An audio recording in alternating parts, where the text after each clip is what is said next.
I had always prided myself on my work ethic. After college, I took a job at a small family-run company, determined to make a name for myself. Over the years, I worked tirelessly, transforming the business into a thriving enterprise. I poured my energy, creativity, and late nights into building what had once been struggling. When I met my wife, Sarah, she seemed impressed with my drive.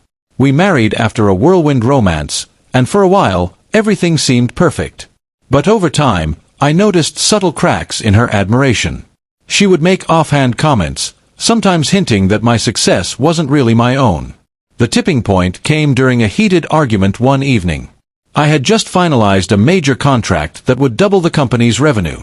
I expected some acknowledgement, maybe a congratulations, but instead, she said something that stopped me cold. "You only think you built this? Your dad-in-law made you rich. Without him, none of this would exist." I stared at her, disbelief and anger warring inside me.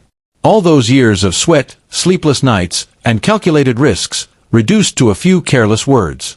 And the way she said it, it wasn't even a criticism. It was almost a boast, as if pointing out my accomplishments were meaningless. That night, I didn't speak much. I stayed up late, reflecting. I realized something painful. Sarah had been cheating on me emotionally for months. Her flirtations, secretive texts, and distant behavior suddenly made sense in a horrible pattern. And now, with that comment about her father, it became clear she had never respected my achievements. They were only impressive because of her family's perceived status. I knew I needed a plan, but not in the way people imagine revenge. I didn't want petty retaliation. I wanted to strip away the facade, to make them face the consequences of their arrogance.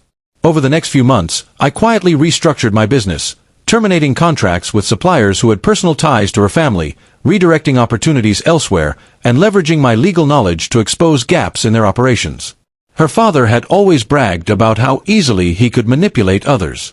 I was about to prove him wrong. Then came the final blow. Sarah and her father had invested in a high-risk venture, confident that I couldn't touch them. I discovered critical financial vulnerabilities, then meticulously planned a strategy that would expose every flaw. Within weeks, the company she relied on began to falter. Suppliers pulled out, investors panicked, and her father's empire crumbled under mounting debts and lawsuits. The day the bankruptcy was announced, Sarah looked at me in shock. For the first time, she realized that my success had always been my own. Her smugness, her condescending remarks, and her betrayal couldn't hide the truth. I had built everything myself. She tried to apologize, tears in her eyes, but I didn't respond.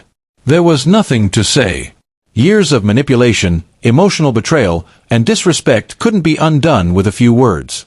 I had learned my lesson. Trust and respect are earned, not demanded, and when someone undermines both, consequences follow. In the weeks that followed, I focused on rebuilding my life, separating myself from toxicity. I sold the house we shared, kept my company thriving, and surrounded myself with people who valued me for who I was, not for the perceived influence of family wealth. Looking back, I realized that her cheating and disrespect had been a wake-up call. It hurt, but it also strengthened me. I understood that life isn't just about success in business. It's about protecting your integrity and standing up when someone tries to diminish your worth. I had done that, and in doing so, I reclaimed not just my company, but my dignity. Sometimes, the harshest lessons come wrapped in betrayal. But if you face them with patience, strategy, and resolve, the outcome can be far sweeter than revenge alone. Watching the people who once mocked me face the reality of their own failures was justice in its purest form, and it was entirely earned.